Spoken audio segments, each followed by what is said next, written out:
Oke, siap. Jadi sekarang kita akan membahas tentang apa aja kemarin yang kita bahas itu. Masih ingat kan pikiran sadar dan pikiran bawah sadar. Secara umum, Iya, Mas Prihanto, kalau saya bilang pikiran sadar dan pikiran bawah sadar itu berapa persen dari pikiran sadar? 88. Cuma kadang 88, jadi 90. Iya. 90%. Ah, kenapa dia Iya. disebut sampai hingga 90%? Karena yang apa itu ya, yang jadi inti dalam apa itu, dalam yang terjadi di kehidupan sebenarnya. Nah, oke, berarti sudah paham nih intinya nih. Nah, ini enak. Jadi kedepannya mungkin kita nggak sampai belasan jam, mungkin 8 jam udah cukup nih, udah selesai aja nih materi yang cepat. Karena banyak sekali kan yang nggak paham tuh. Hipnosis, bawah sadar. Nah, kemarin bedanya hipnosis itu ya dengan hipnotis. Jadi sekarang kita sudah mulai Iya. menggunakan bahasa baku yaitu hipnosis. Nah, jadi kan sekarang kita akan bahas kurang lebih ya, ini nanti bisa berkurang lah, nggak 15 jam lagi, mungkin hanya sekitar 10 atau 8 jam kita menyelesaikan itu semua. Pada dasarnya kita belajar basic hipnosis di pelatihan saya itu bukan hanya tentang hipnosisnya saja, tapi cara menghipnosis. Nah, jadi Mas Prihanto ini akan kita sama-sama bahas dan belajar cara menghipnosis. Kan ada materi hipnosis, ya kan? Materi Iya. hipnosis, materi tentang pikiran sadar dan pikiran bawah sadar. Jadi kita pelajari apa itu ciri pikiran bawah sadar dan juga cara memasuki pikiran bawah sadar, baik diri sendiri maupun ke orang lain. Jadi di sini kita akan belajar caranya memasuki kondisi pikiran bawah sadar yang dimulai dari diri sendiri dulu, baru nanti ke orang lain. Yang ke orang lain, baru nanti kita pakai metode seperti stage hypnosis yang sederhana dulu, atau hipnosis yang basic seperti misalnya nanti punya teman atau punya kenalan yang kita gunakan sehari-hari saja. Yang khusus ini kita buat tertidur dulu. Nah, gitu. Jadi di basic hypnosis ini kita belajar cara membuat orang lain tertidur. Bagaimana caranya? Nah, nanti ciri-ciri orang yang bisa tertidur menggunakan ilmu hipnosis bagaimana? Nanti kita akan bahas. Kita akan bahas hipnoterapi singkat saja untuk menggambarkan sebenarnya apa yang nanti Mas Prihanto dalami ini bisa juga untuk terapi, Mas. Tapi Iya. saya nggak akan ajarkan secara detail karena itu sudah mencakup teknik-teknik yang sangat panjang, sangat luas. Belum tentu dipakai juga di kehidupan sehari-hari, tapi kita pelajari. Jadi kayaknya kurang gitu ya, kurang kena. Jadi nanti kalau misalnya ada kasus baru nanti tanya ke saya gitu. Saya sudah mendalami berbagai kasus juga. Nah, selanjutnya covert hypnosis itu basicnya NLP yang kita gunakan sehari-hari tanpa dia tuh merasa dihipnosis. Makanya namanya covert. Covert artinya kan terselubung. Hipnosis terselubung. Seperti NLP itu juga sudah meta model. Penerapannya sudah dikaji menggunakan pola.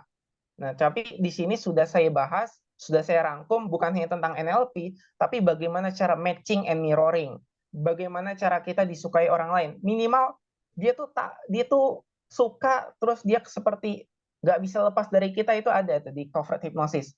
Cara misalnya kalau kita menjadi penjual yang baik, menjual barang, memenuhi kebutuhan dia. Dia merasa seperti itu di cover hypnosis itu dibahas itu. Nah, quantum hypnosis adalah level hipnosis yang kita mempelajari apa? Kurang lebih, Mas Prihanto. Hasilnya law of attraction. Cuman Iya. inti kuantum itu apa? Kuantum itu kita belajar energi. Nah, cuman di Energi ya. sini kita akan bahas kuantum bukan dari sisi yang kan kalau ini kita bahas nih, ada banyak sekali materi tentang fisika kuantum, sering dengar kan? Iya. Fisika, tapi kita nggak bahas tentang energi EMC kuadrat gitu, Iya. atau energi fisika, atomik, molekul level, dan sebagainya, rumus-rumus seperti itu emang khusus kajiannya di bidang sekolah, Fisika. kuliah. Nah, Iya. sekarang di sini saya ingin gambarkan dulu. Di kuantum, ya kita belajar hipnosis, kenapa gabungan antara kuantum dan hipnosis? Kita belajar hipnosis, jadi seperti mempelajari hipnosis di bidang kuantum, kita runutkan dulu sampai ke akarnya secara umum. Setelah sampai ke secara umum, baru kita fokuskan untuk kebutuhan hipnosis gitu. Jadi energinya itu kita khususkan ke arah yang lebih tepat mengarahkan pikiran bawah sadar kita mengendalikan alam semesta. Nah, gitu bahasanya tuh. Mengendalikan realita. Itulah di quantum hypnosis. Nah, oke. Jadi 8 jam, hanya 8 jam tapi isinya tentang mekanika energi yang dikhususkan. Nah, juga di hereditas ini, hereditary, itu sebenarnya sangat berhubungan dengan law of attraction. Kenapa? Karena pada dasarnya, semakin kita tahu menguasai ilmu, itu ada probabilitas atau posibilitas yang tinggi menuju ke arah kepastian. Kita kan belajar, contoh ada orang dulu membuat pesawat, Wright bersaudara. Mereka ingin terbang, tapi nggak bisa terbang. Dibuatlah mereka menyusun dari materinya, blueprintnya, sampai akhirnya mereka bisa menyusun materi sesuai dengan hukum alam, sehingga dibentuklah pola alat atau mesin yang digunakan untuk terbang. Nah, di hereditary ini sebenarnya nanti kita apa yang dipelajari? Orangnya, karakternya, ya. Bagaimana bakat dia itu. Jadi misalnya nanti Mas Prianto, bakat saya itu apa sih? Atau bakat orang terdekat saya apa sih? Jadi cara pengaruh dari pikiran bawah sadar secara genetik, ya hereditas itu kan pewarisan. Pewarisan ilmu genetik dari orang tua, kakek, nenek, sampai ke atasnya, buyutnya, yang diwariskan ke kita. Nah, dari kita nih, informasi yang kita punya nih, untuk mengarahkan kehidupan kita tuh seperti apa, itu di hereditas. Jadi semakin kita tahu potensi diri kita, maka akan semakin terwujud kenyataan kita, kurang lebih kayak gitu loh. Makanya akan sangat sesuai apa yang kita pelajari dari hereditas, hipnosis, hingga ke quantum level, law of attraction ya. Dan ini saya pola menggunakan ilmu human design. Di simple human design itu bahkan manusia ada 89 kategori. 89, Mas. Dari kecil hingga dewasanya. Cuman yang saya bahas di hereditarinya hanya yang pas khusus dewasa. Kalau yang tes waktu kecil itu menggunakan metode lain. Iya. Oke. Nah, ini juga misalnya kan kita sudah paham emosi itu menggerakkan pikiran bawah sadar. Makanya akan terlihat tuh dari hanya sekedar pikiran bawah sadar, kita sudah tahu secara emosi. Otomatis kita akan terlihat baik dari sendiri maupun orang lain. Kita bisa melihat orang lain, dia percaya diri apa enggak. Kalau percaya diri, dia meyakini bahwa dirinya, ya, bawah sadarnya tuh telah terprogram alami percaya diri, maka kita lihat sistem respon tubuhnya itu juga percaya diri, ya, seperti itu kurang lebihnya. Nah, sekarang kita akan fokuskan di sini yang akan kita pelajari. Kan ternyata saya lihat, saya dengar juga Mas Prihanto ini ya, law of attraction gitu. Lebih tertarik ke arah situ ya. Nah, jadi di sini kita ingat, di sini kan kalau saya bahas semuanya nggak mungkin sekarang ataupun ini sudah gabungan sekali misalnya. Jadi nanti kita akan bahas tuh dari law of attraction itu lebih ke vibrasinya, role of life-nya. Nah, di situ. Nah, sekarang kita akan fokus ke anchor-nya aja. Anchor di bidang hipnosisnya aja nih. Nah, ini jadi kemarin kita sudah bahas apanya tentang kalau informasi itu dibentuk, itu kalau dalam terapi, dan terbentuk secara otomatis. Nah, anchor itu yang terbentuk secara otomatis. Contohnya, ya, kemarin kita pakai pembahasan yang kita hipnosis, sekarang tidak, yang secara otomatis. Contoh, anchor. Anchor itu program. Jika dan maka. Sebab akibat. Contoh, pada saat dia kecil, tiba-tiba dia mengalami fenomena atau kejadian yang membuat dia takut, menjadi fobia. Misalnya, kelabang, contoh. Ketika sudah terprogram, jika saya melihat, menyentuh, merasakan kelabang, maka saya titik-titik di sini, di bawah sadarnya. Emosinya takut, ya, segala macam di sini semua berubah menjadi takut. Nah, sebenarnya yang telah kita pelajari ini kan bawah sadar semua yang kita lakukan di kehidupan sehari-hari. Seperti Mas Prianto juga katanya sudah berhenti merokok. Berarti sudah luar biasa. Menyadari, habis itu melakukan program, ya, yang tadinya merokok, sekarang tidak merokok. Jika makanya diubah. Jika sekarang dulu kan jika saya merokok, maka enak, kebiasaannya, emosinya enak. Berarti kalau sudah berhenti merokok, jika saya berhenti merokok, maka titik-titik di sini bawah sadarnya punya program sendiri gitu ya. Nah, di sini sedikit saja agar kita mempunyai gambaran tentang hipnoterapi ya. Jadi secara proven scientific, hipnosis itu sudah di level ke-30 cabangnya. Ya, menurut apa? American Psychological Association. Jadi hipnosis itu sudah diakui secara resmi. Jadi kalau kita nih masih mendapatkan orang yang bilang hipnosis, ilmu gaib, ilmu sihir, ilmu dan lain sebagainya, itu tidak tepat, itu kurang tepat ya. Oke, sekarang kalau kita lihat dari sudut pandang atau perspektif kedokteran, di Konsil Kedokteran Indonesia juga hipnoterapi sudah dipakai. Banyak sekali di sini kan yang memakai obat-obatan, psikoedukasi, dan lainnya. Dan hipnoterapi. Tujuannya apa? Kita bisa di sini. Ada recovery rate, persenannya. Ya. Psychoanalysis yang dikemukakan oleh Sigmund Freud, ya, dengan mengatasi masalah yang sama, dia bisa sampai 600 sesi. 600 sesi. Bayangkan, jika memiliki masalah, ya, menggunakan psikoanalisis 600 sesi sudah habis uang berapa? Behavior terapi, ya, terapi perilaku, dia setelah 22 sesi sudah mendingan. Dengan hipnoterapi hanya 6 sesi. Karena intinya itu kita di bawah sadar.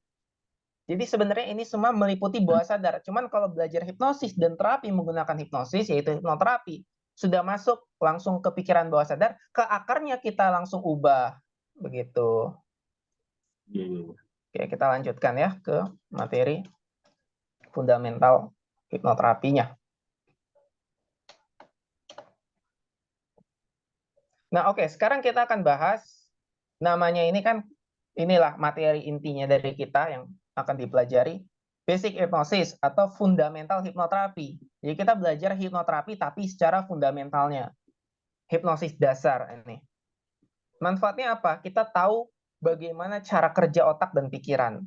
Mengetahui rahasia sebenarnya modern hipnosis, hipnoterapi, dan mind programming lainnya.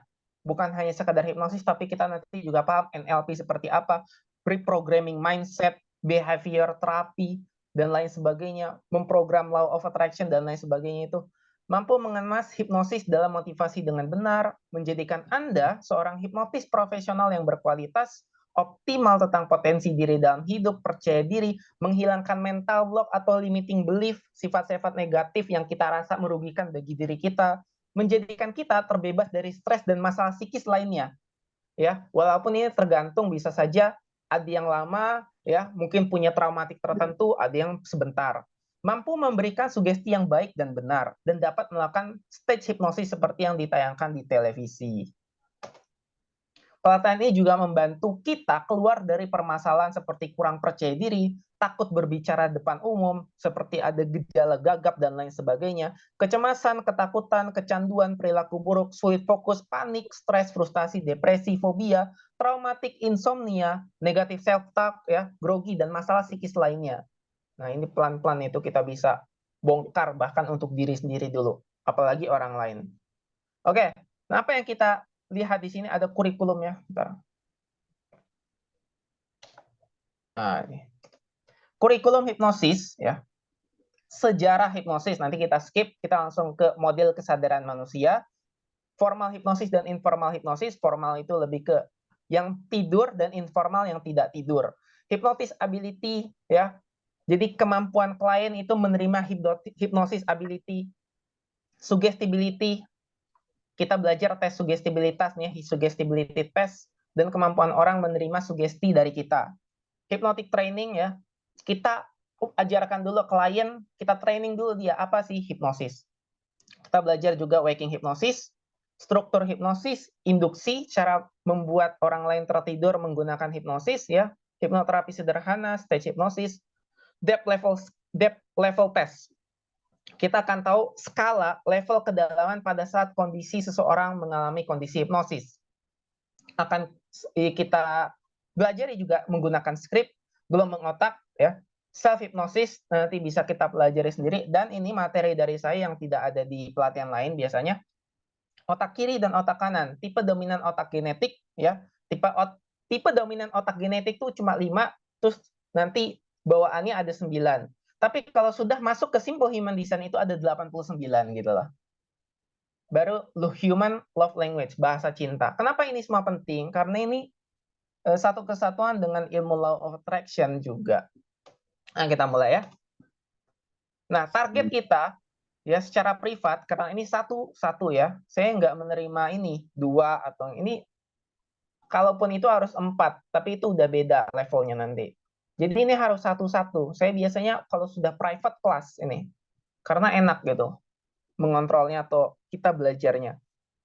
Satu, pemahaman konsep dasar hipnosis yang benar, ya, pemahaman fakta dan mitos, ya, kita belajar subconscious, alam bawah sadar, ya, perbedaan western hipnosis dan tradisional hipnosis, tapi kita khusus ke westernnya sekarang, prosedur self hipnosis dan auto hipnosis. Auto hipnosis itu tadi anchor, tapi yang kita gunakan pada diri sendiri. Pemahaman prosedur cara melakukan hipnosis kepada orang lain dengan benar. Lalu kita juga belajar stage hipnosis. Sistem pengajarannya, ya, yang pertama kita menggunakan dalam workshop ini, dalam pelatihan yang saya gunakan adalah western dari barat semua, scientific proof, ya, sudah teruji metodologinya ilmiah. Nah, kita mengacu pada komunikasi verbal dan non-verbal, khusus di basicnya. Kalau nanti di Law of Attraction yang tentang energi, itu menggunakan energi itu sudah biasa. Tapi kita di sini menggunakan verbal satu dan non-verbal. Non-verbal itu kita menggunakan pemahaman klien agar dia tuh bisa tertidur. Yang kedua, sistem yang dipergunakan adalah bebas dari unsur magic, mistik, esoterik, telepatik, seduction, mind power, dan ESP. Jadi karena itu di sini nggak ada attunement, initiation, saktipat, abhiseka, pengisian, penjelasan, dan istilah lainnya yang mengandung kemiripan arti dan tidak diajarkan ritual-ritual mistik termasuk doa dan mantra. Nah, ini saya tekankan juga di pelatihan ini memang tidak terdapat atau bebas dari unsur-unsur demikian. Namun nanti pada saat kita belajar level energi, nah itu akan lebih dalam itu. Justru nanti secara lebih umum kita belajar energi, dan nanti kita akan tahu ada keajaiban-keajaiban tertentu pada saat kita mempelajari hipnosis dan mengamalkannya. Gitu ya.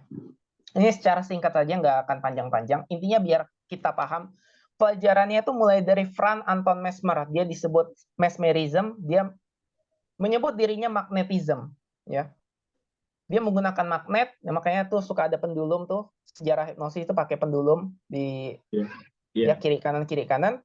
Lalu dia menganggap dirinya sakti, jadi yang dia sentuh itu tertidur. Padahal yang kita pelajari sekarang adalah hipnosis dari bantahan Dr. James Braid. Nah, Dr. James Braid ini yang di sini. Nah, dia sudah mulai menggunakan kata hipnosis, yaitu dewa tidur. Hipnosis itu dari dewa tidur. Seakan-akan tertidur, tapi tidak. Nah, di James Braid juga masih menggunakan kata tidur. Setelah itu, pertentangan dari Sigmund Freud. Dia tidak percaya hipnosis, dia menggunakan metodenya sendiri, yaitu psikoanalisis. Yang disebut sebagai konvensional hypnotism, yang tadi mesmerism magnetism, akhirnya tokoh Dr. Milton Erickson, yang dikenal dengan tokoh modern hipnotis paling hebat, paling kreatif sepanjang sejarah, dia sekarang menggunakan standar kurikulum terbaru di metode hipnosis agar tidak tidur. Dan memang pada dasarnya hipnosis bukan tidur. Terus sampai pada saat kita sekarang, modern clinical hypnotherapy, NGH, National Guild Hypnosis, International Association Counselor dan Terapi, International Association Terapi, dan lain sebagainya. Dan tahun 1998, Amerika telah mengakui metode hipnosis. Dan ada doktorat programnya, ini udah ada kuliahnya yang mengandung gelarnya, oke? Nah ya, pengertiannya, jadi nanti bisa pilih salah satu atau menggunakan pengertian sendiri. Apa itu hipnosis? Jadi sudah pasti kita bisa bedakan apa itu hipnosis dan hipnotis. Kalau kita telah bisa menggunakan ilmu hipnosis, kitanya itu, orangnya itu adalah hipnotis, pakai T. Ya, pakai T. T itu bahasa Inggris kan, hipnotis, ST. Nah, tapi di Indonesia hipnotis aja gitu. Nah, apa itu hipnosis? Adalah seni komunikasi untuk mengeksplorasi alam bawah sadar. Lalu, hipnosis adalah seni komunikasi untuk mempengaruhi seseorang, mengubah tingkat kesadarannya, ya, dengan cara menurunkan gelombang otak dari beta, alfa, dan theta. Kita sudah pelajari. Hipnosis adalah penembusan faktor kritis pikiran sadar yang diikuti dengan diterimanya suatu pemikiran atau sugesti. Ini kata US Department of Education Human Service Division. Lalu berdasarkan apa yang disebut Dr. Adiwe Gunawan, ini yang menurut saya paling akurat, ya. Hipnosis adalah ilmu psiko-neurofisiologis, ya. Psiko, neuron, ya, saraf, fisiologis, fisik, psiko pikiran, neuron saraf, fisik fisiologis, psiko-neurofisiologis, yang secara ilmiah berdasarkan pada perubahan frekuensi dan amplitudo gelombang otak dari kondisi beta ke kondisi delta, mengakibatkan meningkatnya fokus, konsentrasi, dan penerimaan terhadap pesan-pesan mental yang diberikan kepada pikiran bawah sadar. Nah, ini yang paling lengkap menggambarkan sebenarnya ilmu hipnosis itu seperti ini. Karena harus ada pesan-pesannya.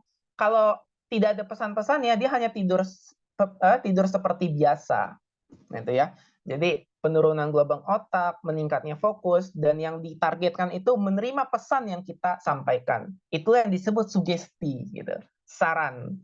Makanya kalau misalnya nih KKN, KKN tuh kata kita nurut, dia udah terhipnosis karena sugesti kita masuk ke pikiran bawah sadar dan dia lakukan gitu loh. Nah, itu dia. Kalau masuk sudah dalam kategori yang di level-level TV, karena itu sudah nanti kita bahas deh. Itu ada apa namanya? Mereka kategori tertentu. Apakah itu nyata dan bisa dilakukan? Bisa memang. Bagi kita kayak melihat orang yang di TV itu kok bisa tangannya nggak lepas, mata yang nggak lepas dan lain sebagainya, tertidur, melihat orang yang dia sayangi atau ketawa-ketawa melihat hantu, atau pada saat dia duduk di kursi dia memejamkan mata membayangkan lagi ada ini di kereta dia kiri kanan atau mengemudi. Nah, itu bisa terjadi, semua itu di bawah sadarnya. Cuma nanti kita akan pelajari mereka itu kategorinya seperti apa. Oke. Di sini konsep dasarnya. Konsep dasarnya adalah awal dari normal state, perilaku awal, ya. Kita berikan proses hipnosis, dia dari ringan dulu nih kita turunkan kan tadi, ya. Pada saat di tengah-tengah itu kondisi apa? Antara alfa dan theta. Nah, itu kondisi hipnosis, ya kan? Kalau delta sudah tidur nyenyak. Yeah. Jadi kita masuki sugesti, saran-saran yang akan menjadi nilai baru bagi dia, ya. Lalu setelah tidur, ya, ini kita bahas tidur dulu ya. Lalu proses terminasi pembangunan, baru muncul perilaku baru, dan itu sudah di kondisi normalnya lagi. Ya contoh lah, Mas Brihanto, perokok mungkin self hypnosis, benar kan? Self hypnosis, lalu masuk nilai-nilai baru, program untuk tidak merokok, ya. Akhirnya muncul perilaku baru. Sekarang udah normal. Yang dulunya normal perokok, sekarang normalnya tidak merokok, betul kan? Iya, iya. Ya, gitu dia. Nah, itu untuk diri sendiri. Prosesnya seperti itu. Sebenarnya kita sudah alami sehari-hari, cuman kita belum belajar secara teorinya. Nah, ini kita belajar secara teorinya agar kita lebih lengkap memahaminya. Proses hipnosis adalah suatu proses untuk merubah kondisi normal ke kondisi hipnosis state yang namanya induksi. Nanti kita pelajari. Hipnosis state adalah suatu kondisi di mana manusia cenderung lebih sugestif, cenderung lebih menerima perubahan, saran-saran, nilai-nilai, perilaku, informasi, dan lain sebagainya. Ketika belajar, kita juga lebih sugestif, sehingga dapat menerima saran-saran yang dapat berubah untuk menjadi nilai-nilai baru. Hipnosis state itu bervariasi untuk setiap situasi dan kondisi, makanya kita harus pilih juga tempatnya, waktunya. Dimulai dari tingkatan sugestif ringan, yang light sampai dengan sugesti ekstrim, kalau dia sudah dalam, deep. Proses hipnosis dilakukan dengan cara merubah konsentrasi dari fokus dia yang eksternal ke internal. Gitu. Proses hipnosis dapat dilakukan sendiri, sebenarnya self hipnosis atau dengan bantuan orang lain. Pada dasarnya, di sini saya ingin jelaskan setiap hipnosis adalah self hipnosis. Maksudnya, setiap apa yang dilakukan penerimaan sugesti itu pada dasarnya dirinya sendiri yang melakukan. Kita hanya sebagai perantara, hanya sebagai yang mengarahkan dia, gitu. Makanya sebenarnya seorang hipnotis itu hanya yang mengarahkan, bukan yang mengendalikan. Yang mengendalikan tetap diri sendiri. Ini kalau untuk konteksnya orang lain. Kalau diri sendiri ya penuhnya, secara penuh kita. Namun pada dasarnya, kita adalah makhluk sosial. Selain diri sendiri, kita juga butuh bantuan orang lain. Seperti saya, kalau sakit butuh bantuan dokter. Ya kan? Kalau dokter juga kalau sakit butuh bantuan dokter lain. Seperti saya juga, kadang di bawah sadar saya tuh hanya berputar-putar program tersebut, sehingga saya butuh saran dari orang-orang yang mengetahui tentang hipnosis juga untuk membuat saya menerima sugesti yang mereka berikan informasinya gitu loh. Jadi pada dasarnya kita itu butuh orang lain juga, apalagi kalau diskusi tentang hipnosis yang sama-sama memahami dan sama-sama mengerti agar menjadi sebuah pembelajaran baru terus-menerus dan berulang-ulang. Intinya hipnosis itu kan harus diulang-ulang. Nanti kita belajar, hipnosis juga adalah pengulangan dan repetisi. Nah, mereka yang memiliki kondisi kejiwaan relatif tenang atau terbiasa berkonsentrasi ke internal seperti meditasi, doa, cenderung untuk lebih mudah memasuki kondisi hipnosis state. Walaupun nanti jenisnya beda ya, apakah dia emotional suggestibility atau dia physical suggestibility. Ada yang cenderung fokus mudah, langsung nangis, ada. Tapi belum tentu dia physical suggestibility. Yang pada saat kalau di program seperti ini tangannya nggak bisa lepas, dia nggak bisa lepas, belum tentu dia bisa lepas dengan mudah, karena beda lagi itu kategorinya. Oke? Pendapat yang salah hanya mereka yang lemah, yang dapat mudah memasuki hypnosis state. Justru orang-orang yang fokus, ya, yang cerdas, yang justru masuk ke kondisi hipnosis dengan mudah. Oke, ini dia. Jadi ini mekanisme perilaku manusia. Nanti kita akan bahas secara lebih dalam di bagian terakhir seperti otak kiri dan otak kanan. Secara umumnya, conscious mind itu di otak kiri, pikiran sadar. Bawah sadar di otak kanan. Tapi ini satu kesatuan yang tidak dapat dilepaskan, yaitu pikiran. Jadi ketika ada pengalaman nih, pengalaman empiris maupun pengalaman induktif. Contoh, ketika ya memori bank ini kan seperti memori nih, penyimpanan. Kalau pengalaman empiris ini adalah pengalaman yang dia alami sendiri. Pengalaman induktif adalah pengalaman saran dari orang lain maupun pengalaman seperti pelajaran ya dari orang lain termasuk hipnosis dan hipnoterapi. Saran-saran yang nilainya dia butuhkan bagi bawah sadarnya. Kalau dia masuk kepada conscious, diputar ulang tuh di pikirannya. Karena belum masuk subconscious. Contoh, ya kan? Saya ingin berhenti merokok. Di pikiran sadar, masa sih bisa enggak? Soalnya kan kamu udah terbiasa, udah enak dan lain sebagainya gitu kan. Nah, cuman makanya kita harus biasakan dan masuki programnya langsung ke pikiran bawah sadar agar menerima secara utuh di situ. Lepas daripada pikiran sadarnya. Sehingga pada dasarnya ketika programnya sudah utuh dan dia menerima, kita sendiri bawah sadar itu menerima.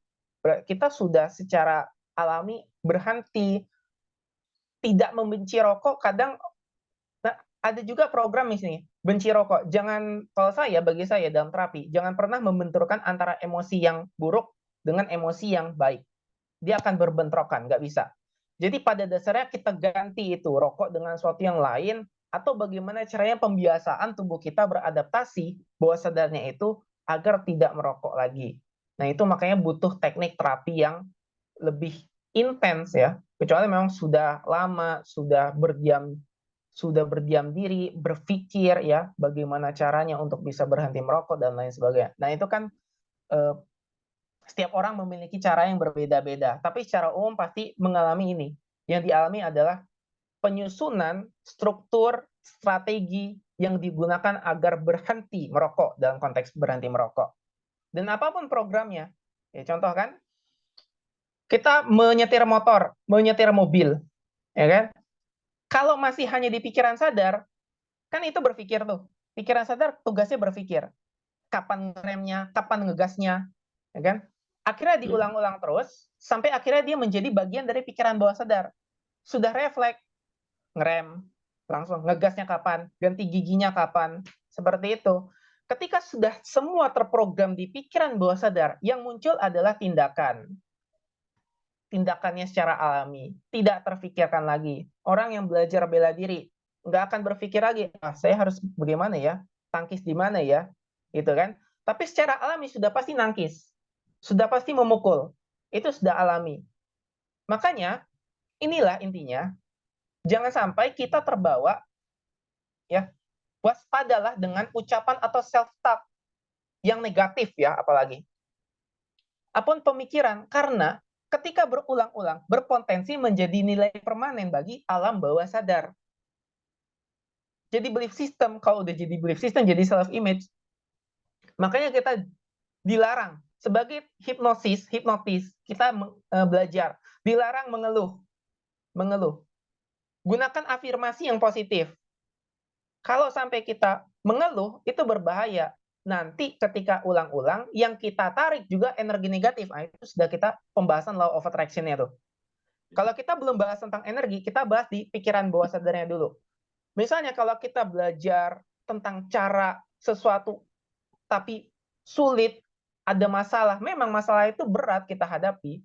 Cuman kalau mengeluh bahkan sampai berpikir negatif, akhirnya kita juga yang menerima negatif, program negatif itu. Self image-nya jadi negatif, peranan tubuhnya, fungsi-fungsi tubuhnya. Dan kelihatannya ini sederhana, kedengarannya belajar hipnosis itu sederhana. Padahal ini yang menjadi inti. Sederhananya itu justru menjadi pondasi gitu loh, Mas Branto. Pondasi ini harus kita lakukan, harus kita terapkan. Jadi biar nggak hanya sekedar tahu, tapi ketika kita belajar dan kita melakukannya, efeknya luar biasa, gitu ya. Iya, Jadi iya. lebih detail lagi tadi dari pengalaman, ya kan? Pengalaman yang terjadi, yang bisa kita terbentuk dengan sendirinya secara alami. Apapun pengalaman itu, yang membuat kita marah, yang membuat kita sakit, ya kan? Yang membuat banyak sekali itu dari pengalaman sendiri. Proses induktif, saran-saran dari orang lain. Woi, kamu jangan hati-hati ya, termasuk ancaman atau saran-saran yang bernilai dari orang lain itu induktif. Proses induktif, memasukkan ya. Bagaimana orang lain memasukkan ke diri kita sendiri. Itu juga termasuk dari kita ya, dari kita ke orang lain. Itu proses induktif. Yang ketiga, sugesti hipnosis. Nah, sugesti hipnosis sudah khusus pada saat dia kondisi trans, gitu ya. Dari light maupun deep, sugesti trans. Dan semua ini dari pengalaman, proses induktif, dan sugesti hipnosis ini pasti melalui 5 panca indera. V, visual, A, auditory, K, kinestetik, yang dominan, fak, dan go. Nah, ini sebenarnya dipelajari di NLP ini. Cuman NLP itu sudah pola metode yang dimetamodelkan oleh Richard Bandler dan John Grinder. Sehingga mazhabnya itu sekarang turunannya banyak sekali ilmunya itu. Ya, kalau sudah ngomong NLP itu program mereka tuh tabrak-tabrak aja. Tabrak maksudnya tuh gini, mereka tuh udah siapkan pola metodenya, tanpa peduli mau dia trans atau gimana pun, udah pokoknya dia luncurkan aja tuh tekniknya tuh. Iya, iya. Nah, itu NLP. Beda dengan kita. Kita lebih, bukan beda, masih lebih ini ya, adaptif. Kita harus melihat dulu dari sudut pandang sebagai seorang hipnotis ke kliennya nih. Oh, dia nih tipe apa gitu. Mudah tidak? Bagaimana cara dia trans gitu loh. Masih ada tuh pemikiran kita seperti itu. Kadang lebih ribet, tapi sebenarnya nggak ribet. Kita kembali dulu ke dasar sebelum belajar NLP-nya. Kalau NLP itu dia sudah tabrak saja gitu lah. Nah, makanya kadang ya orang yang belajar NLP dia hanya belajar sedikit tentang bawah sadar. Tapi kalau kita belajar hipnosis secara dalam, kita belajar bawah sadar, akibatnya ketika kita belajar NLP kita udah nggak kaget lagi, justru malah menjadi tambahan pola metode yang dipetakan oleh mereka gitu. Fak dan go. V visual, A auditory, K kinestetik. G-nya gustatory. Apa itu gustatory? Pengecapan, ya, lidah. O olfaktori, penciuman. Panca indera ini adalah seluruh indera yang membuat kita belajar. Penerimaan informasi, penerimaan bagaimana cara kita belajar, ini di fak dan go ini. Dan setiap orang memiliki satu yang paling dominan. Apakah visual, auditory, kinestetik, ya, ini yang paling dominan 3, lalu nanti diikuti gustatory dan olfaktori. Kalau misalnya dia visual, dia lebih suka melihat, cara belajarnya melihat, ya, cepat dia melihat, merespon. Kalau dia auditory, dia hanya lebih suka mendengar, kadang dia hanya mendengar secara otomatis. Ini program bawaan sadarnya, yang kalau kita bahas di hereditary itu secara genetik. Kinestetik, dia lebih suka berjalan, bergerak, merasakan dengan indera peraba dan kulitnya. Sehingga kalau diikuti gustatory dan olfaktori, misalnya olfaktori penciuman, dia itu lebih suka wewangian, parfum. Kalau gustatory dia pengecapan, dia lebih suka makan, diberi hadiah, diberi kasih makanan dan sebagainya. Dan gabungan dari visual gustatory ini, kalau kita sudah pahami ini saja, kalau kita mendekati orang lain, ya, misalnya, oh dia visual, tampilan kita harus bagus. Misalnya, oh dia auditory, suara kita tuh sesuaikan dengan dia.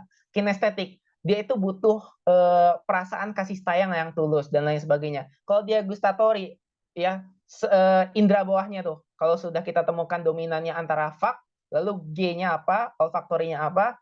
Kalau olfaktori, kita wewangian atau berikan dia parfum. Kalau gustatory, kita berikan dia makan. Dan itu kan kecenderungan orang beda-beda, dan di situ kita bisa pelajari gitu. Secara umumnya, panca indera ini adalah untuk menerima informasi.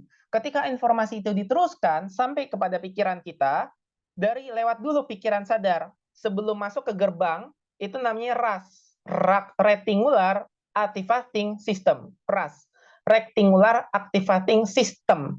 Sebenarnya ini juga yang sering disebut pada saat kita tidur, yang namanya mimpi lucid dream. Mas Prianto, kalau saya ini sebutkan tentang lucid dream, pernah tahu nggak arti lucid dream? Ya, pernah sih, pernah mendengarkan. Pernah ini nggak melakukan juga atau merasakan? Sebenarnya mungkin pernah sih merasakan, cuma kan kita nggak tahu kalau itu lucid dream atau enggak. Nah, inti lucid dream itu adalah kita tuh sadar kalau kita sedang bermimpi. Bermimpi, iya, mimpi Ya, sadar. pada dasarnya, iya, pada dasarnya itu adalah kondisi bawah sadar yang kita kendalikan, begitu loh. Nah, kalau kita sudah bisa mengendalikan suatu dalam mimpi, nanti kita wujudkan di dunia nyata. Itulah sebenarnya yang dimaksudkan oleh law of attraction itu. Law of attraction itu sangat luas kan pembahasannya. Makanya kita pelajari posibilitas-posibilitasnya untuk menentukan tingkat keberhasilan kita semakin nyata gitu loh. Dengan cara, satu, belajar. Intinya belajar dulu kuncinya gitu loh. Apa yang kita pelajari ini semua, hipnosis dan lain sebagainya. Nah, RAS, ini kan secara informasi, secara umum. Kalau dibawa ke dunia mimpi tadi, kita nanti berfokus pada yang tadinya kita sadar, kita menggunakan pikiran sadar kita yang di bawah sadar. Kenapa sih disebut pikiran bawah sadar? Karena kita tidak menyadari kalau pikiran bawah sadar itu ada. Kita hanya tahu menggunakan pikiran sadar. Nah, pada saat kita konsep pada dasar mimpi tadi, pada saat sadar, kita menyadari, oh ternyata kita sedang ada di pikiran bawah sadar, di konteks mimpi gitulah. Nah, sekarang kalau kita bawa ke dunia nyata, ya, conscious mind, RAS sebagai gerbangnya, kalau kita sudah menembus gerbangnya, masuk semua program tersebut ke pikiran bawah sadar, artinya kalau sudah menjadi masuk bagian dari pikiran bawah sadar, itu yang menjadi sistem kepercayaan kita. Belief system. Sudah jadi belief system, jadilah self-image. Ya, kita terlihat orang lain seperti apa, tampilan kita, bawaan diri kita, cara pandang kita, cara hidup kita, itu semua self-image adalah bawah sadar kita. Kurang lebih demikian ya. Inilah dasarnya programming of subconscious. Terlihat sederhana, tapi kalau bisa saya jelaskan, hampir semua orang, bahkan bukan semua orang, hampir semua kejadian itu adalah proses ini, programming subconscious. Benar kan, Mas? Iya, iya. Apapun dia, pelajar siapapun, mau ketemu orang yang dimanapun, mau di Amerika, mau di Indonesia, mau di belahan dunia manapun, mereka mengalami ini semua. Secara konsep sederhana saja, tapi kita pelajari ini dengan sangat teliti. Oh, ternyata kita tuh tahu tuh caranya tuh nanti merubah informasi seseorang, bahkan mempengaruhi dirinya. Nah, ini kan menggunakan programming subconscious, memprogram pikiran bawah sadar. Oke. Nah, bedanya formal hipnosis dan informal hipnosis. Formal hipnosis ini adalah teknik untuk membawa seseorang ke kondisi hipnosis dengan mengistirahatkan conscious mind. Jadi diistirahatkan secara pelan-pelan tuh. Ya. Mengakibatkan critical area tadi, RAS itu critical area atau critical factor, berkurang efektivitasnya. Biasanya, formal hipnosis lebih sering digunakan pada proses hipnoterapi, karena prosesnya cenderung lebih halus. Contohnya adalah seperti ini, sekarang tutup dan pejamkan matanya, tarik nafas yang dalam, hembuskan perlahan. Sekarang apapun yang saya katakan membuat kamu lebih nyaman dan lain sebagainya gitu. Jadi membuat dia lebih nyaman, turun secara pelan-pelan, itu yang formal. Yang informal sekarang, informal hipnosis ini biasanya cepat. Informal atau indirect hypnosis adalah suatu teknik untuk mengalihkan perhatian, bukan mengistirahatkan, tapi mengalihkan secara cepat. Mengalihkan perhatian conscious mind sehingga critical area tidak bekerja secara normal. Dan prosesnya biasanya informal hipnosis ini dilakukan dengan cukup cepat sehingga cocok digunakan dalam stage hipnosis atau hipnosis hiburan yang sangat berhubungan dengan durasi suatu acara. Intinya sama-sama. Intinya sama-sama hipnosis, sama-sama membuat tidur, atau tidur dan tidak tidur bukan masalah di hipnosis sebenarnya kalau sekarang kita pahami. Tapi sekarang kita coba fokus dulu cenderung tidur. Mas Prihanto sudah pernah mencoba hipnosis orang lain? Belum pernah. Oke, berarti nanti kita cenderung sekarang belajar fokus menghipnosis orang lain ya. Pokoknya cari sampai dapat bagaimana caranya menghipnosis orang lain gitu. Ya, itu harus kita praktekkan. Nah, intinya Ya mungkin nanti kita akan gabungan dari formal dan informal ya. Nanti kita belajar formal, nanti pelan-pelan dulu, baru nanti kalau pada saat dia sudah trans dan sudah bisa tidur untuk pertama kalinya, baru informal hipnosis kita gunakan. Dia bangun, kita bangunkan, kita tidurkan lagi, dan seterusnya. Nah, aplikasi hipnosis ya. Jadi 90% itu subconscious, kemarin kita sudah bahas, sekarang lebih dalam. Hipnoterapi, hipnoterapi tujuannya adalah merubah mental ya. Merubah dia menjadi lebih percaya diri, mengatasi traumatik fobia ya, bahkan drug adiksi, narkoba, smoking cessation ya, smoking, weight reduction program, penurunan berat badan, membantu diet seseorang, itu hypnoslimming. Juga bisa menyembuhkan psikosomatis, apa kemarin yang saya sebutkan, psikosomatis, penyakit fisik yang diakibatkan oleh mental gitu lah. Karena biasanya banyak sekali kasus dia cek ke dokter, tapi nggak pernah tuh ketemu tuh masalahnya tuh di dokter tuh. Kenapa saya sakit ya? Oh, ternyata psikosomatis. Alergi, asma, bahkan tekanan darah tinggi itu karena psikosomatis bisa. Nah, nanti makanya ada tuh nama tekniknya EFT, Emotional Freedom Technique itu. Itu kita pelajari kalau belajar hipnoterapi. Bahkan membantu proses penyembuhan dengan catatan ini harus utamanya medis, cancer maupun AIDS. Ya. Jadi kita sebagai hipnoterapi itu mengedepankan motivasi ya, bawah sadar dia tuh untuk menerima, lebih percaya diri, lebih fokus untuk menjalani proses penyembuhannya gitu lah. Kedua, anodyne awareness medical hypnosis membantu penyembuhan dan juga membantu pada saat obat bius tidak ada. Jadi membius menggunakan hipnosis, kurang lebih demikian. Forensic hipnosis ya, menggali data menggunakan hipnosis. Metaphysical hipnosis ya, percobaan, uji coba, eksperimen yang dilakukan dengan standar hipnosis. Itu banyak sekali tuh ilmunya tuh. Nanti dari situ. Makanya terlalu panjang, terlalu sangat banyak ya. Contoh eksperimennya adalah yang pernah kenapa masih diuji tuh. Ada seseorang yang meninggal karena kedinginan padahal dia itu di sebuah mobil kontainer yang nggak dingin, kulkasnya udah mati. Ini kejadian nyata ya. Jadi Oh iya, ada pernah kayak dengar. pernah dengar kan yang ini Iya, ya, teman-teman dia iya, dikerjain teman-temannya masuk gitu ke iya, kontainer. Nah, mati akhirnya kayak lampu. gitu. Padahal Iya, mati itu, tapi dia meninggal iya karena percaya betul dia ya. kedinginan. Itulah dahsyatnya bawah sadar. Iya. Merubah suatu itu menjadi nyata dengan pikirannya sendiri. Nah, terus stage hypnosis ini adalah untuk entertainment. Secara teknis merupakan hipnosis yang termudah untuk dipelajari yang akan kita lakukan nih. Kita pelajari di sini. Oke. Nah, 5 cara memasuki pikiran bawah sadar. Oke. Yang pertama, repetisi, pengulangan. Nah, semua ini sudah masuk dari bagian hipnosis nih, Mas Firhanto. Jadi, hipnosis itu bukan hanya tentang tidur, bukan hanya tentang menidurkan, atau Iya. ya intinya adalah untuk memasuki pikiran bawah sadar seseorang, baik diri sendiri maupun orang lain, menggunakan cara ini 5 nih. Yang pertama pengulangan, repetisi, diulang-ulang terus. Bacaan yang diulang-ulang, pelajaran yang diulang-ulang, masuk melekat, dihafal, nggak lepas-lepas tuh, ya kan? Iya, iya, Ditawarkan terus tuh, Mas, beli ini, beli ini, beli ini. iya, iya, Antara iya. dua tuh, emang kasihan, ya, atau emang ini nggak mau nolak. Yang penting udah saya beli aja Iya, tuh. Antara kesel atau enggak ya udahlah, kasihan gitu. Dua, identifikasi kelompok atau keluarga. Dia berasal dari keluarga siapa, ya kan?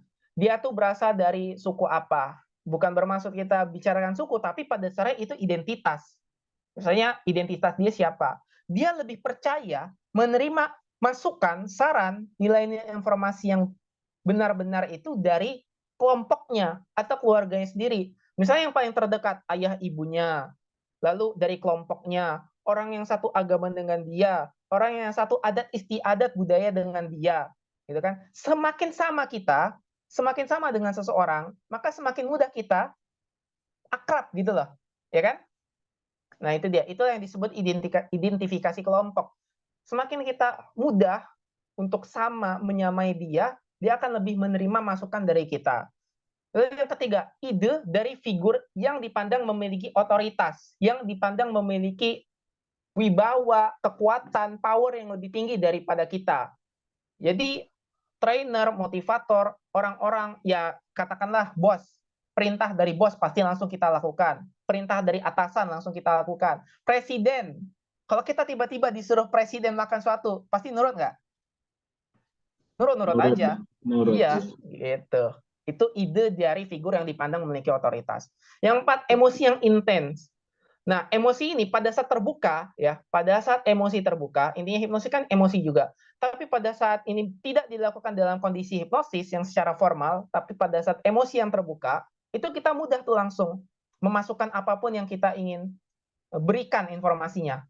Contoh, emosi yang dulu sering digunakan oleh ini penipuan.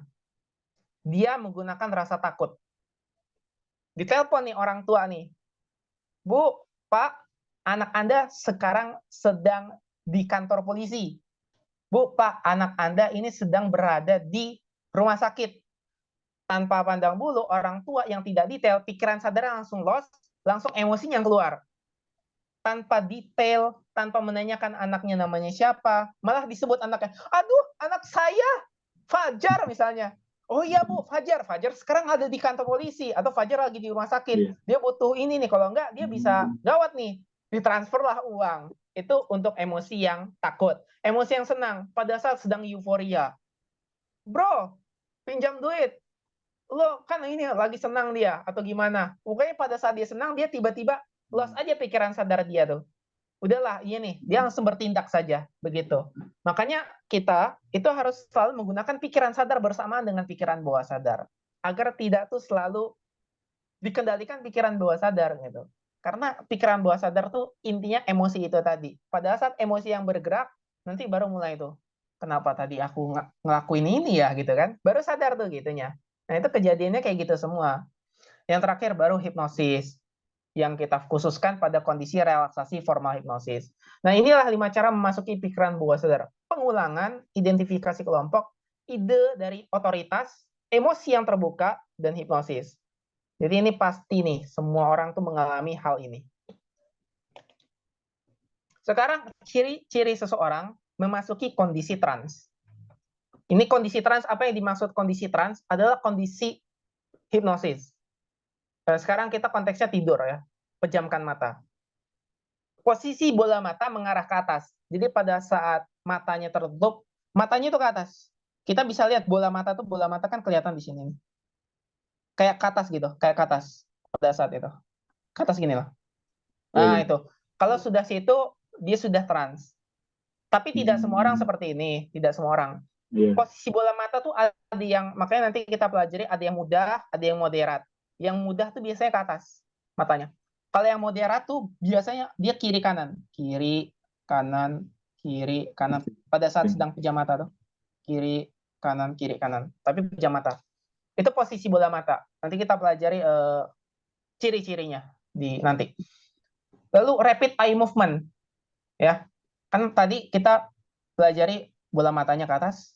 Sekarang rapid eye movement rem, matanya berkedip dengan cepat gini. Bukan kedip ini, bukan gini, tapi gini. Kelihatan nggak nih? Iya, iya, kelihatan. Ya, gitu. Iya. Dia. Kalau sudah sampai titik itu, selamat, Anda menemukan orang yang mudah untuk dihipnosis secara fisik. Dari dua saja, dari dua ciri ini, satu matanya ke atas, bola matanya ke atas, dua matanya berkedip dengan cepat, bola mata, kelopak matanya, maka ini bisa dikategorikan ada indikasinya dia mudah dihipnosis, terutama di bidang fisik. Physically, tangan yang tangan terkunci, nggak bisa gerak, matanya nggak bisa kebuka, ini keterkunci, ya, tubuh kaku, lupa nama, dan lain sebagainya. Napas dalam dan cenderung lambat. Nafasnya dalam.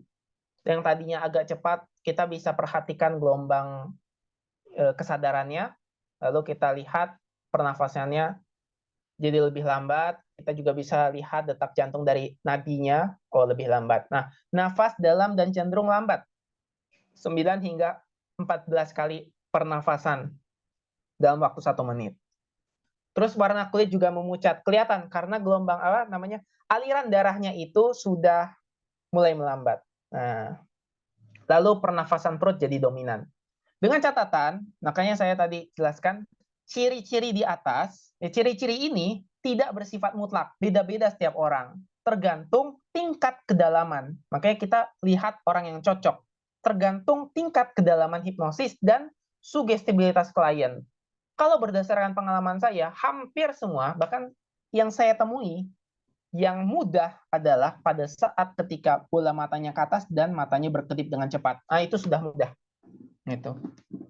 Nah, tapi nanti pada saat kita sugesti lagi, belum tentu dia bisa menerima seperti ini dengan mudah juga, ada lagi. Tapi dia, yang lain bisa, misalnya matanya enggak nih, enggak bisa kebuka. Oke, sudah satu. Tapi pada saat di tes sugestibilitas tangan, masih bisa kebuka. Oke, nggak apa-apa, lanjut. Tapi pada saat tangannya seperti ini, nggak bisa, ini kan bisa dibengkokkan normal. Tapi pada saat kita sugestikan dia ini nggak bisa dibuka, nggak bisa dibengkokkan, nah sulit ya. Dan yang paling mudah itu pada saat tangan ada yang satu ke atas, yang satu ke bawah gini. Nanti yang ini sugestikan ada batu, jadi dia makin berat. Ya. Yang ini dikataskan, diikat balon. Nanti dia gini sendiri. Nah, gitu. Itu yang paling awalnya itu. Kalau sebelum melakukan tes sugestibilitas yang nanti kita akan praktekkan. Nah, ini dia sudah kita pelajari juga brainwave, tapi di secara lebih detailnya. Kalau normal itu ya beta, kondisi hipnosis state alpha ke theta, alpha ringan, theta dalam. Kunci gerbangnya di reticular activating system tadi, sehingga semakin lama tuh semakin terbuka, semakin dalam semakin terbuka gitu.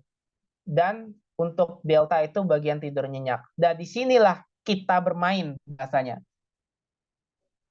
Jadi kita sebenarnya sebagai seorang hipnotis, ya, yang menghipnosis, kita harus mempertahankan kondisi antara alfa dan theta dia.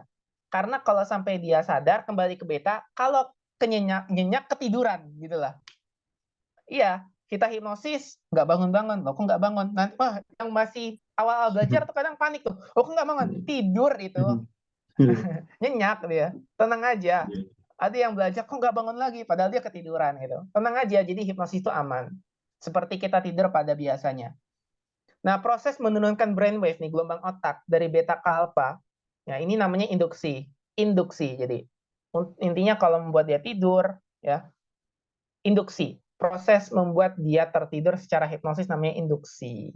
Yang dapat dilakukan sendiri melalui self-talk, kalau self-hipnosis, atau dibantu seorang hipnotis melalui teknik-teknik komunikasi yang persuasif. Makanya dipertahankan agar tidak ketiduran, tidak memasuki kondisi delta state. Oke. Nah, ini sudah kita bahas kemarin ya. Nah, ini sih juga saya ingin tambahkan, ketika sudah masuk subconscious mind, pikiran bawah sadar, maka dia akan menjadi nih, pikiran bawah sadar tuh fungsinya ini, sifat yang paling pertamanya itu dia menerima segala sesuatu tanpa ada perlawanan, ya, dia netral. Dia sangat netral, tidak menerima semua itu diterima secara terima saja gitu. Yang kedua, kalau sudah diterima akan permanen di sana. Jadi bukan menghapus tapi mengganti. Nah, ketika sudah programnya permanen, dia tuh susah untuk diganti. Makanya butuh hipnosis untuk mereprogram ulang. Yang ketiga, tidak terbatas. Makanya sulit diubah. Memorinya tuh tak terbatas di pikiran bawah sadar. Selama ini tidak terbatas. Cuman diganti gitu. Bukan dihapus. Pikiran bawah sadar tidak dihapus. Karena emosi hanya bisa menghapus emosinya, programnya, bukan memorinya. Gitu ya. Jadi yang tadi itu takut terhadap sesuatu, kita hapus tuh emosinya. Ya, jadi pada saat kejadian yang sama tuh tidak takut lagi atau bahkan berani. Nih, saya kasih contoh. Mas Prihanto tahu nggak buah kelokotok? Nggak tahu. Nggak tahu. Nih, kalau saya gambarkan buah kelokotok tuh seperti ini, bulat, ya, tapi ada duri-durinya, seperti durian, warnanya coklat. Pas dibuka, warnanya pink, kemerah-merahan. Rasanya asin. Sudah diterima? Nah, bisa. Sekarang saya jelaskan itu semua nggak ada, itu bohong. Sekarang saya tanya, buah kelokotok kayak gimana? Ya, seperti tadi gambarannya tadi. Nah, nggak terhapus kan? Iya, ada. Nggak terhapus kan? karena dia nggak Ya, terhapus. Tapi saya hanya bisa, tersimpan. ya, dia tersimpan, tapi saya ubah sekarang. Buah kolokotok tuh bohong, nggak ada. Oh Ya, iya, nggak ada. Cuma tadi udah tersimpan. Bulat, ya, ada duri-durinya, ya, dibuka warnanya warnanya asin. merah. Nah, gitu loh. Ya, Makanya bawah sadar itu kita harus kendalikan agar kita tidak terkendali. Agar kita tidak dikendalikan bawah sadar. Kitalah yang mengendalikan dengan pikiran sadar. Karena ya, semakin kita ini mengendalikan, semakin kita membatasi, itu sebenarnya semakin bagus. Contoh kayak kita sekarang hidup di sosial media. Berapa banyak informasi yang kita terus ya, terima. Itu luar biasa, ya, bikin kacau itu. Kalau kita nggak ya, kontrol itu semua, itu sangat berbahaya gitu loh.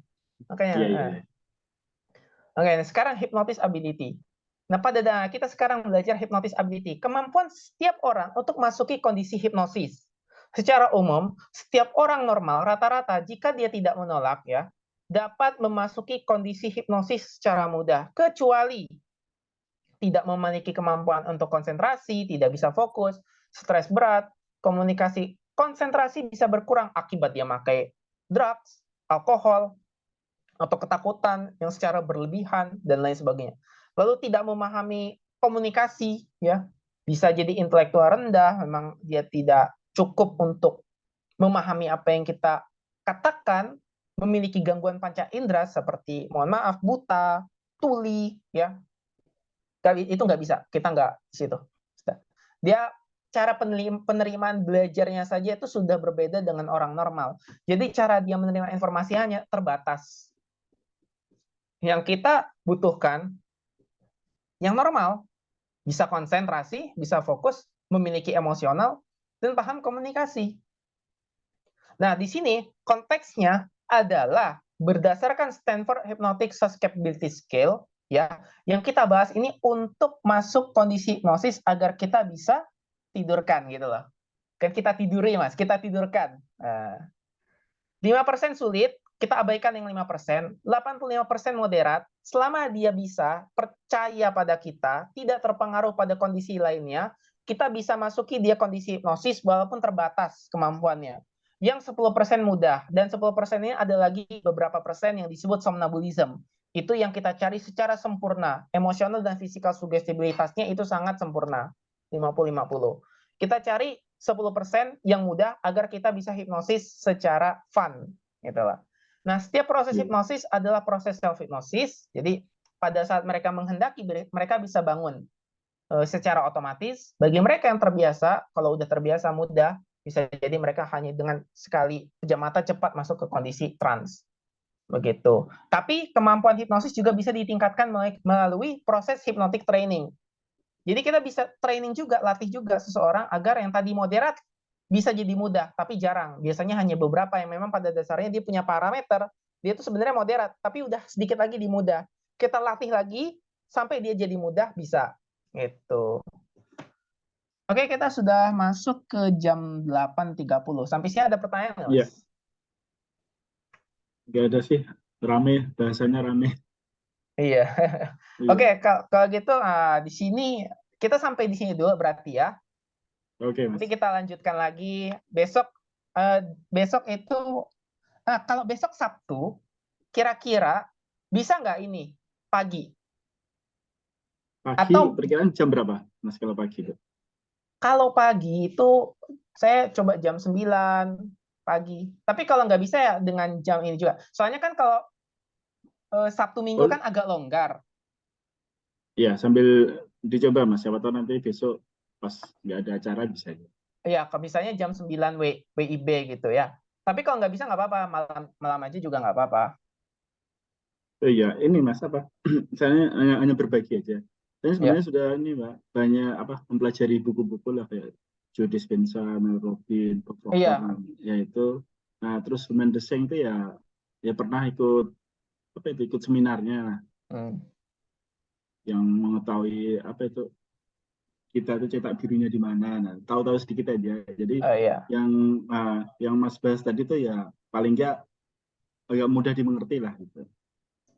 Nah, iya, jadi bisa cepat kita ini sudah langsung terus-terusan, jadi bahkan nggak butuh berlama-lama, bahkan nanti cuma 6 jam, berarti kalau kayak Mas Prihanto ini sudah banyak belajar, sudah cepat nanti kita memahaminya, kan? Jadi tinggal praktek aja gitu. Iya. Iya. Oke, Mas. Kalau Ya, kalau gitu kita cukupkan dulu sampai segini ya. Kalau nggak ada pertanyaan, sudah cukup? ya cukup, Mas.